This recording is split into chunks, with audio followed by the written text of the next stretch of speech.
The man who betrays Jesus in the most infamous act of treachery ever. Judas is the embodiment of all wickedness. The most villainous person in human history. Evil, demonic, the lowest of the low. Now, new evidence rewrites the story of Jesus and Judas. A lost book of secret knowledge, condemned as heresy 1,800 years ago. It's just horrific, a terrifying scene.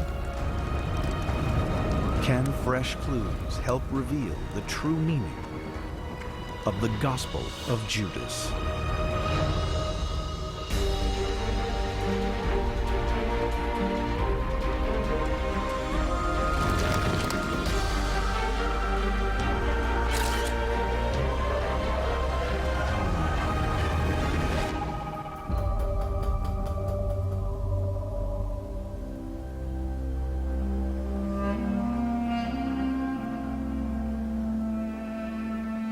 Judas has been one of the greatest villains in human history.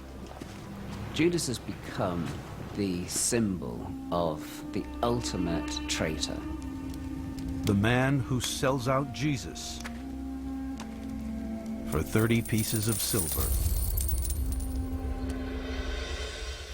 Judas's crime is so easy to understand and at the same time so terrible. He betrayed his friend. Along comes a bombshell, a newly translated ancient manuscript. Just 25 tattered sheets of papyrus, written in the ancient Coptic language. The lost Gospel of Judas. It challenges our contempt for Judas's character. But now, will missing fragments of text complete the Gospel and force us to reconsider Judas's role in the story of Jesus? The story of Jesus, the story of the crucifixion, is not so much a whodunit, it's a why done it. Why did Judas betray Jesus? That's really the biggest question in the entire gospel.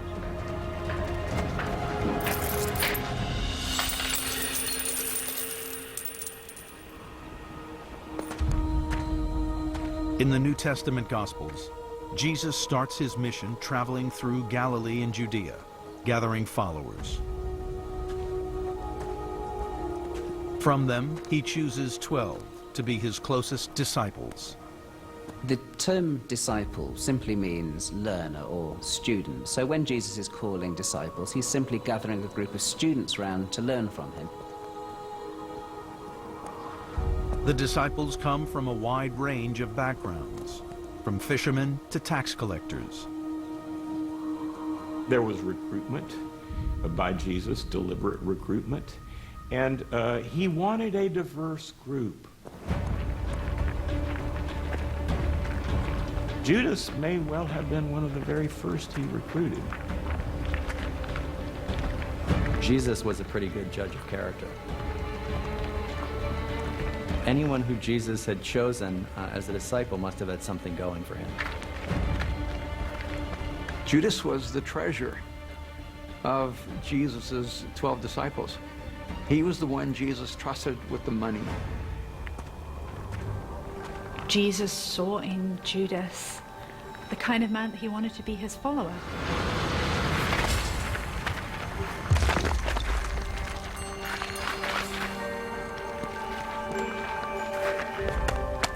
We have to assume that they're friends and that they have this close relationship. He's special. He has a key place. And yet, something's going to happen in Judas that's going to lead him to fall away from Jesus and to lose faith in Jesus and ultimately to betray Jesus. The New Testament Gospels tell of a critical moment here, 2 miles outside Jerusalem. The village of Bethany is named in the Gospels as the place where Jesus stayed during the last week of his life.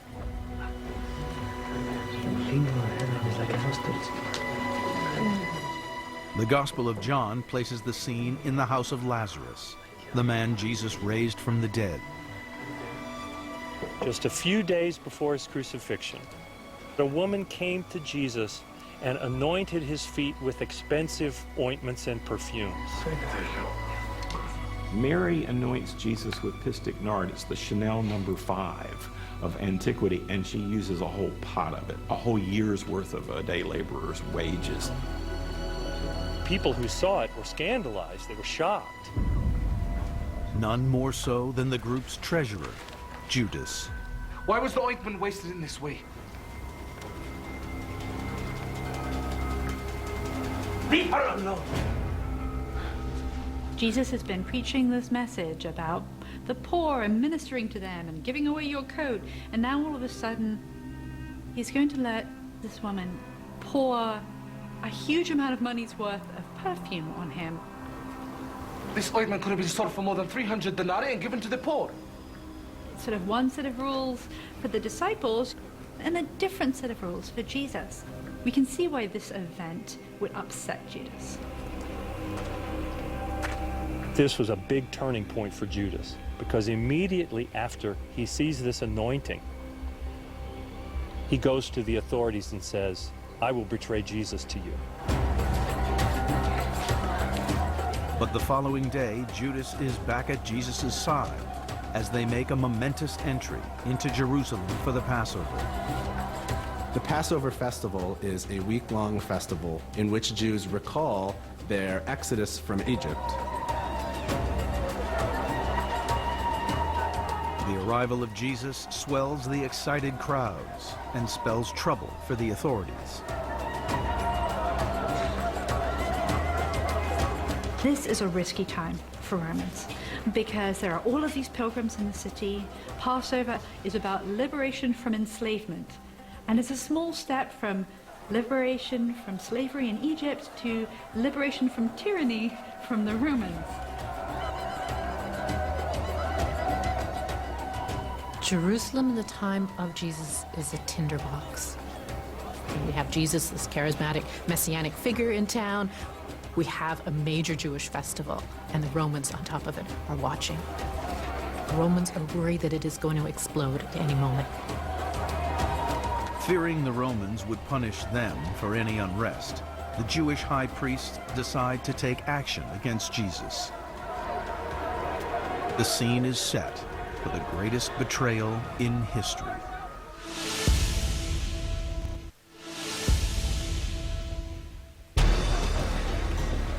Judas Iscariot, the man who betrays Jesus. The question is, why?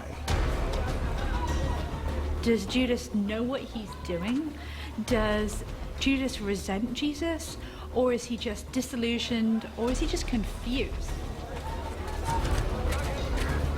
We don't know what made Judas do what he did. I can imagine a lot of different motives. In the Gospel of Matthew, Judas betrays Jesus for 30 pieces of silver. For me, greed doesn't work as a motive because Judas spent the last 1 to 3 years traipsing around the Judean desert and Galilee, presumably for no money. So why is this person all of a sudden greedy? So what else would drive Judas to double-cross Jesus? I am with Jesus of Nazareth and can bring him to you. Some experts think that Judas was a zealot. Zealot is a technical term for a group of revolutionaries who were really strongly opposed to Roman occupation. If Judas was one of these revolutionaries, maybe he got frustrated Jesus wasn't taking enough action, being public enough, pressing the matter hard enough. Maybe he handed over Jesus in the hopes that creating a confrontation between Jesus and the Romans would be the spark that would cause Jesus to begin the events that would topple the Roman Empire. These political intrigues form the backdrop to one of the most celebrated scenes of Jesus' life, the Last Supper. This place is called the Cenaculum. It comes from the Latin word cena, for dinner. And this is the traditional site where the Last Supper took place. When Jesus and his disciples meet for the Last Supper, the tension is really building up. Through the week that they've been in Jerusalem, there have been increasing conflicts with authorities. Something big was about to happen.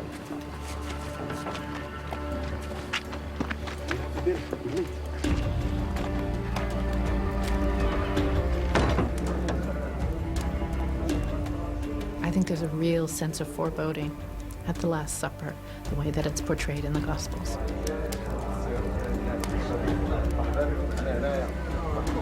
There's that moment at the meal, this intimacy.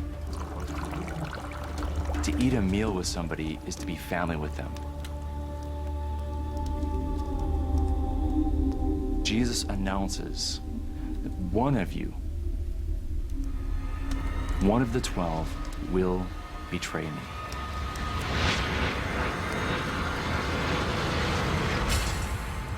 Jesus is taking them on a path they did not expect.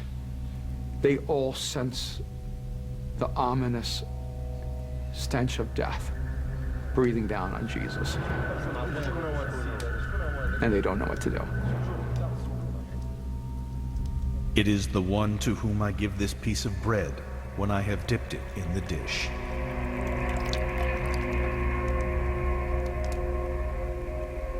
It's Judas who's identified as the one who would betray him.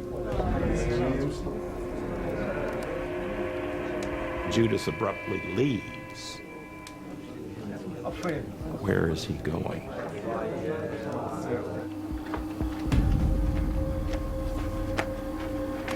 You have the Last Supper, you have the Garden of Gethsemane, and it's like an endless night. While the disciples sleep, Jesus spends the night in prayer.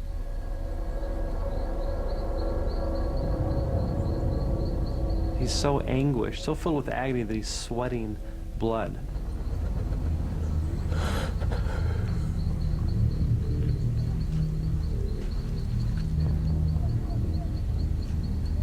The one I kiss will be the man. Arrest him and lead him away.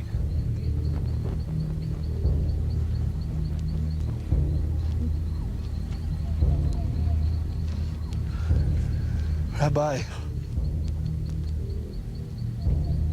Judas walks up to Jesus and does the most loving thing on the outside, and it was the most hateful thing on the inside. He kisses him.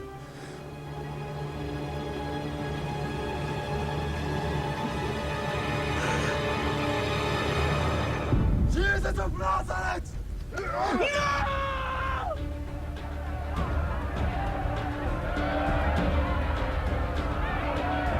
Judas is responsible for the ultimate act of wickedness, betraying an innocent Jesus.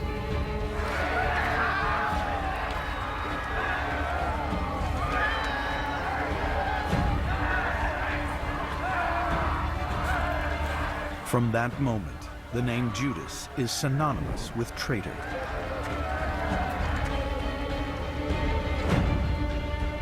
But nearly 2 millennia later, a new version of this shameful story emerges. The lost Gospel of Judas. It casts a different light on this despicable act.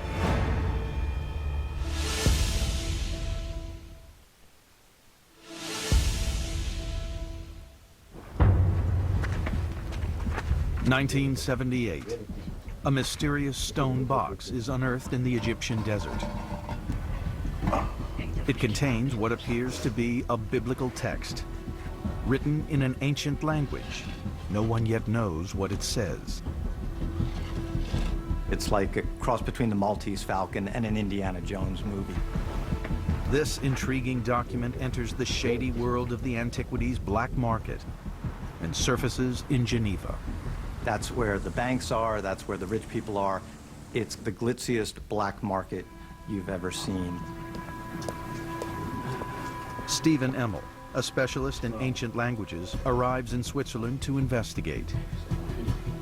The Egyptian government doesn't give permission to remove artifacts unless they've been part of an archaeological undertaking. So we assumed that the manuscripts are illegal. The whole feeling of the meeting was a bit clandestine. The Egyptian man, whom I understood to be the owner of the papyri, gave me the impression of being very tense, very wired and keyed up. I had the impression that he might be the kind of person who would carry a gun. Emil and his colleagues are being pressured to decide their value, even without knowing exactly what these pages are from. I began to see the name Judas. It was a work in Coptic that I wasn't familiar with. We were interested in buying them.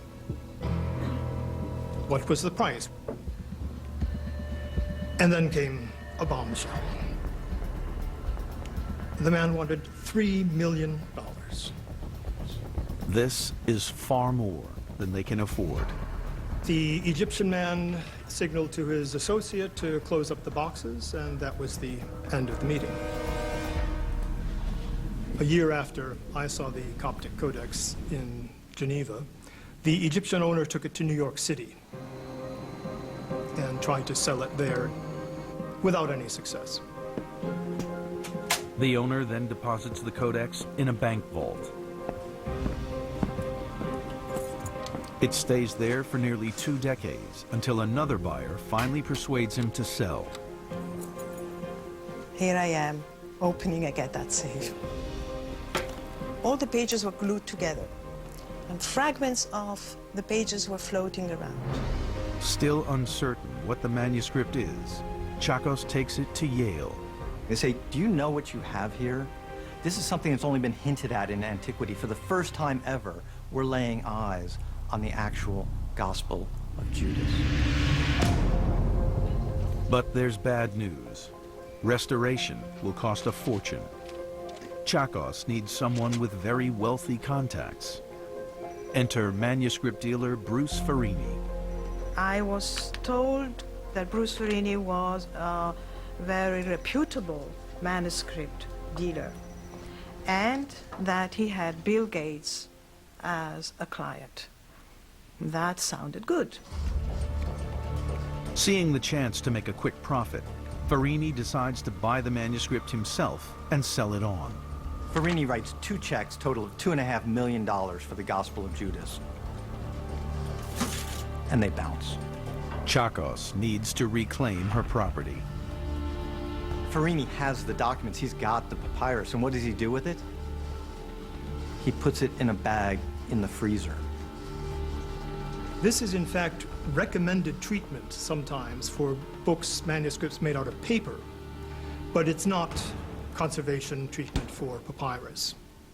But he did even something worse. He took pages from under the book, put them on top of it to make it look presentable to a potential client. By shuffling these pages, it made a huge headache.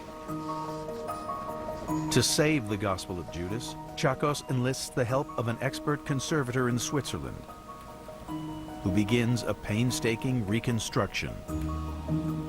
They've got to restore it, but then they've also got to authenticate it. Does anybody know this is real? Does anybody know if this is a fraud or a fake?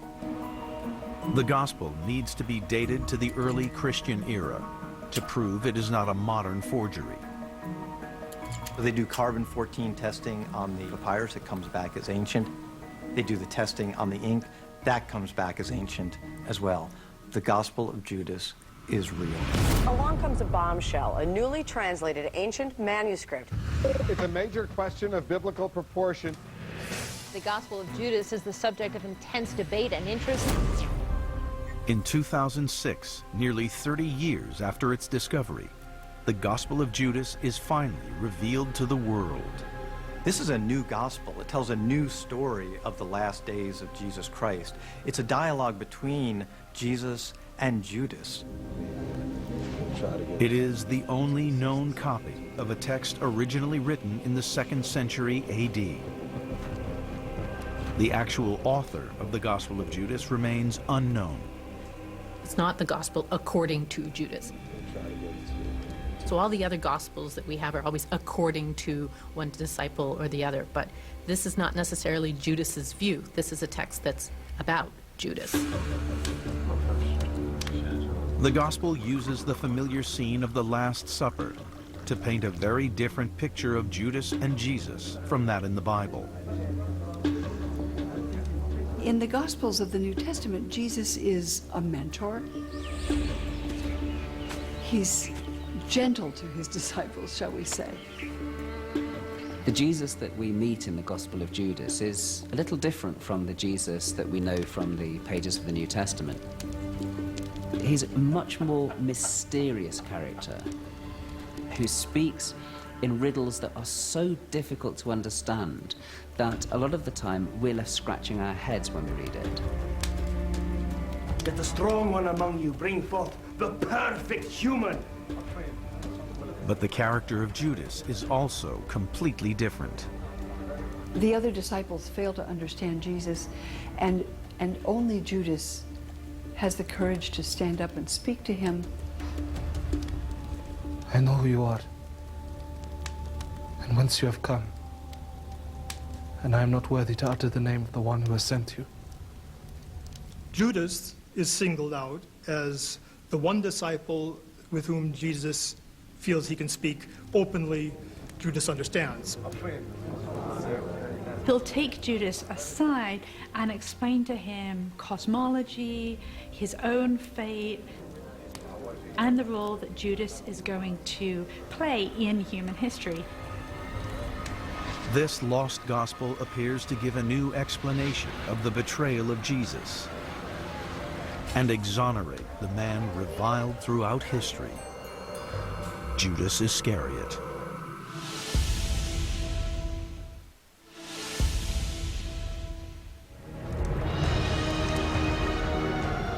In the Gospel of Judas, at the Last Supper, Jesus picks Judas as the one disciple to receive secret knowledge via a strange vision. Master! Suddenly, they're in a cloud, a luminous, radiant place. I have seen a great vision.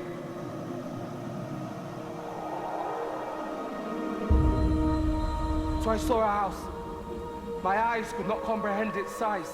The suggestion there is that now you're going to receive divine revelation, and that now the heavens will open and reveal something. I have explained to you the mysteries of the kingdom.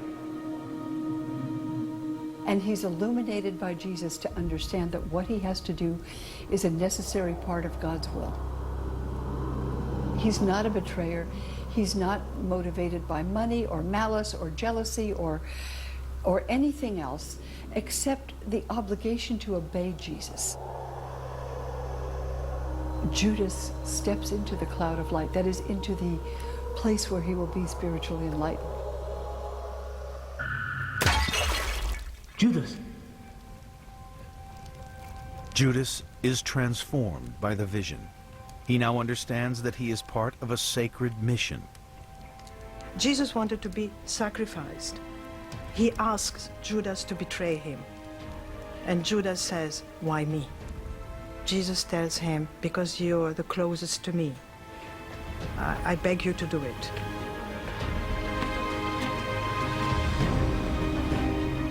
He understands what's happening. He's helping Jesus. He knows that because of what he has to do, he's going to be hated forever. Judas is doing what Jesus wants him to do. Look, God sent Jesus to die for the sins of mankind. Someone has to betray him. Someone has to fulfill this mission. Jesus is saying, I have to die on the cross in order to do what I was sent here to do. Judas was not the evil figure, this nasty traitor that we've often depicted him as in the history of Christianity. Judas, the quintessential traitor, is actually the hero. This is hugely shocking. It's stunning.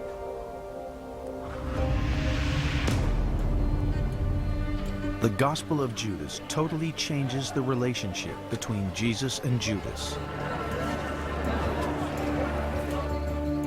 Now, Judas is not a traitor, but a trusted ally, chosen by Jesus to help him fulfill God's divine plan.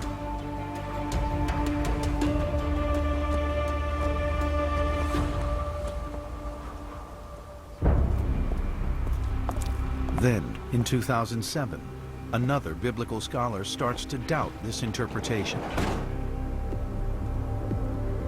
I began to do my own work translating the Gospel of Judas. And what I began noticing is that there were certain selections of words in translation that didn't reflect the actual Coptic language. And so this caused me to really sit down and take a second look at this text and start to ask the questions, what do we really have here? April DeConnick has come to Geneva to the Bodmer Foundation, now keepers of the Gospel of Judas, to see the actual papyrus for the very first time. Oh my gosh, look at that. Just as Judas is finally being rehabilitated, April DeConnick takes a look at this papyrus and finds, wait a minute, it's not saying what we think it is saying. So there are mistakes in the translation from the very first page, in fact, the very first line. There were certain word choices that were being made, and there were certain reconstructions of holes in the manuscript that were being made that didn't reflect what I saw there. DeConnick re-examines a key moment in the lost gospel, when Judas receives his vision. Master! The biggest problem, I think, in the original translation was this line here. So in the Coptic here, Jesus calls Judas the 13th daimon, and daimon was translated in the original translation with the word spirit. You 13 spirits! Why do you try so hard?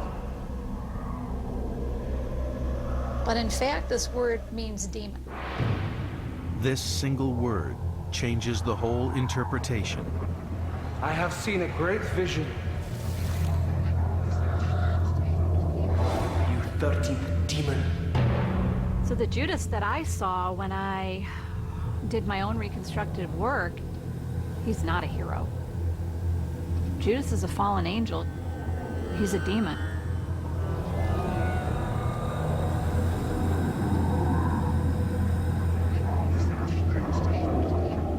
And behold, from out of the cloud appeared an angel.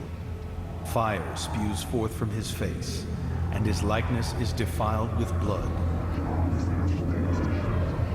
In April DeConnick's translation, he's not only evil, he's the most evil.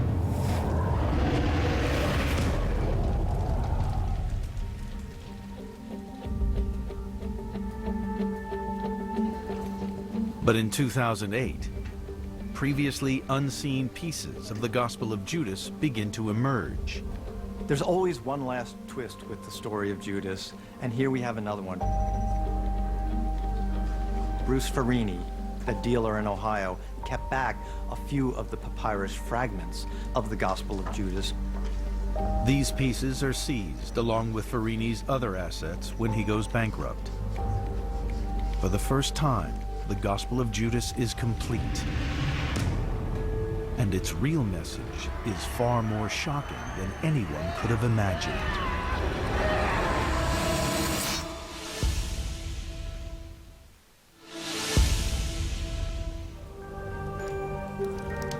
The betrayal of Jesus is one of the most infamous crimes in history. The discovery of the lost Gospel of Judas put Judas Iscariot on trial once again.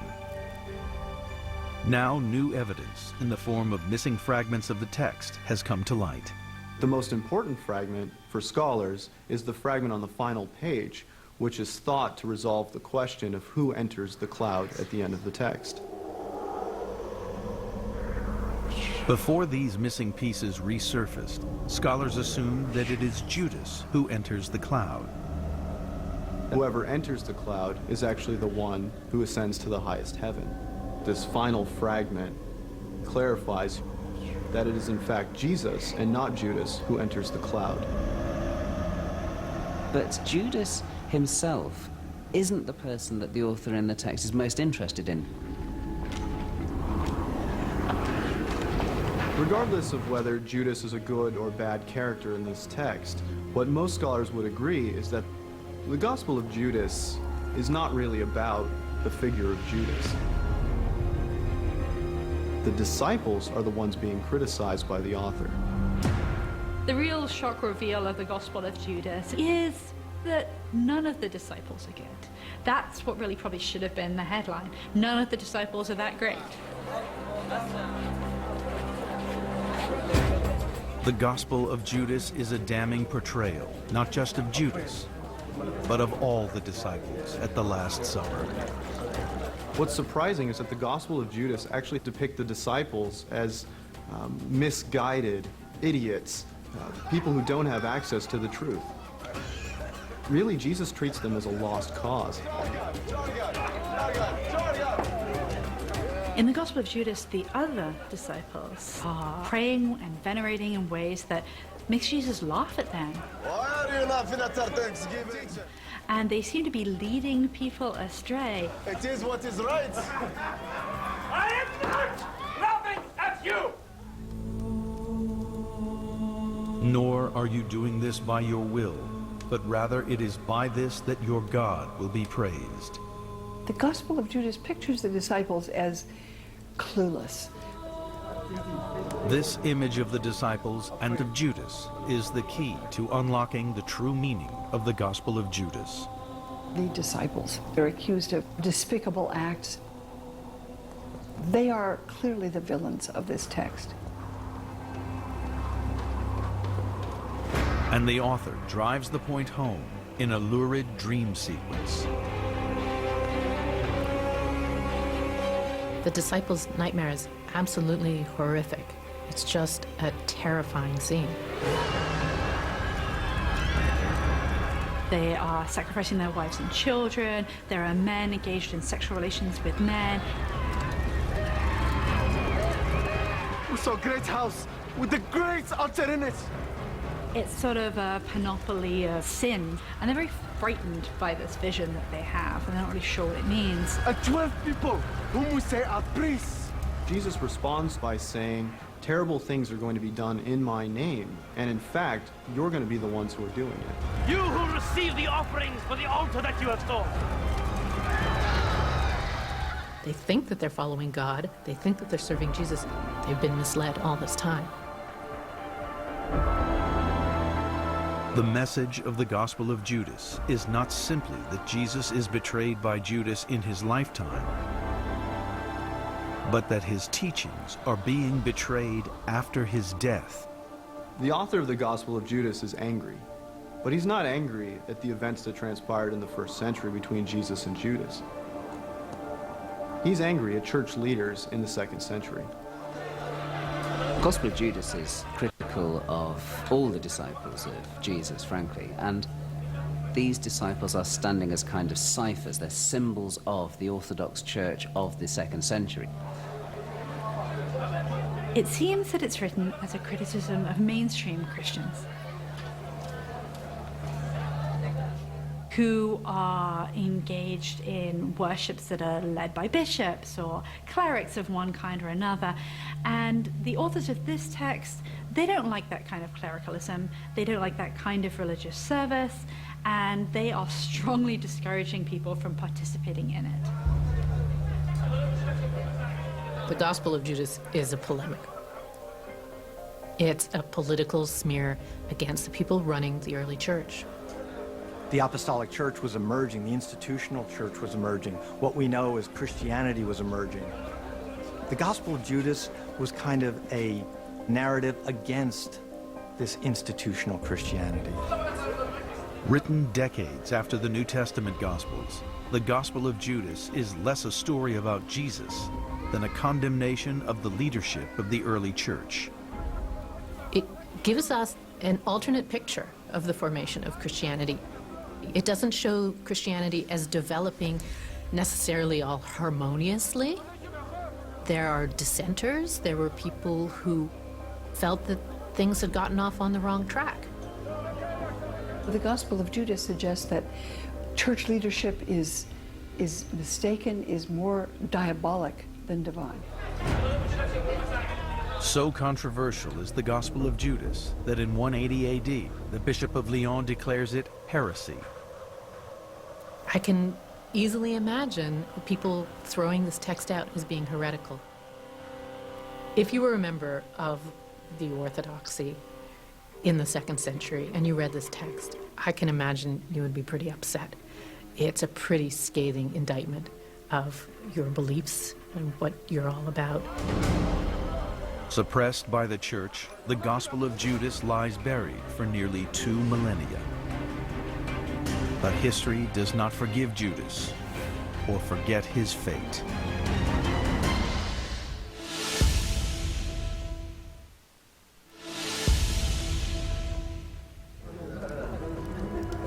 The newly decoded Gospel of Judas is more than just the story of the most infamous disciple.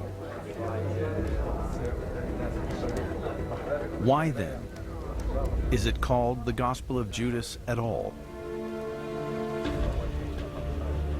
The author of the Gospel of Judas chose Judas as the leading figure in the text because Judas was a notorious figure. He was an attention getter in antiquity as he is today.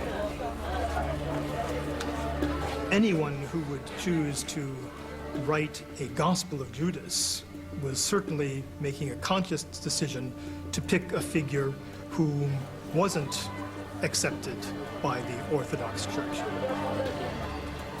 The Judas character in the Gospel of Judas is not a great deal different from Judas as we see him on the pages of the New Testament. Judas has always been a complicated character. Ambiguity around Judas and the fascination has always been there. There's no way that the gospel writers would have made up a character in Jesus' inner circle who would have betrayed Jesus. He's not just kind of a mythical person. Judas obviously is someone who's going through a lot of conflict. He's a real person with real emotions. He's a person who had great hopes in Jesus. Those hopes were dashed. He colossally overreacted. And so he leads the Jewish authorities to Jesus in the Garden of Gethsemane. But that's not the end of the story. We don't really know what happens to Judas after he betrays Jesus. Does he follow Jesus through the trial scenes just to see what happens? Does he see Pilate condemn him to die? Does he perhaps watch the flogging and have to feel the reality of what he's done? When it becomes clear that they're not just going to do away with Jesus, but they're going to publicly shame him on a cross. Judas apparently had second thoughts. After Jesus was condemned, there had to have been a part of him that did feel remorse. Judas clearly feels guilty after he's done this thing. We see a lot of his conscience. I have sinned by betraying innocent blood. He takes the money and he throws it back. It's this blood money, and he doesn't want to get his hands dirty with it. There's something terrifying about Judas, that you can be doing so well and then make a mistake from which you can never come back.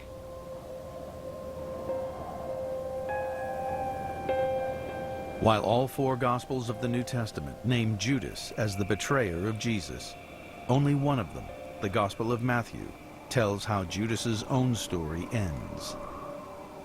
For me, the story of Judas is a tragic story.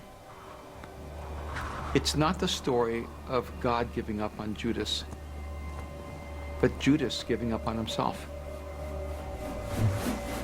He regrets, but he doesn't repent. And he doesn't trust that he can be forgiven, and so he despairs and hangs himself.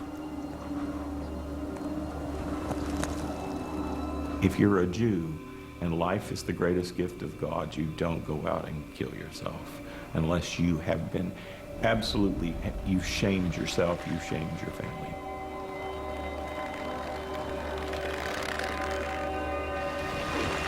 Judas is probably history's most tragic figure, the person who betrays the sinless Son of God and then commits suicide, Judas.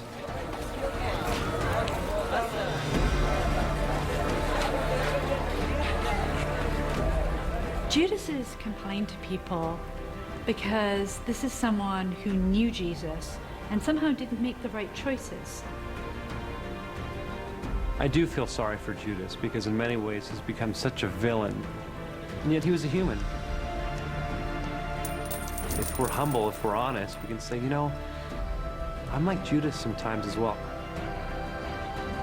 Whenever we try to paint someone with a singular stroke, we really do an injustice. When we try to paint Judas as if he's only evil, we don't see in him what Jesus saw in him. And if we see him as a monster, I think we lose the sense of humanity. Maybe we can't rehabilitate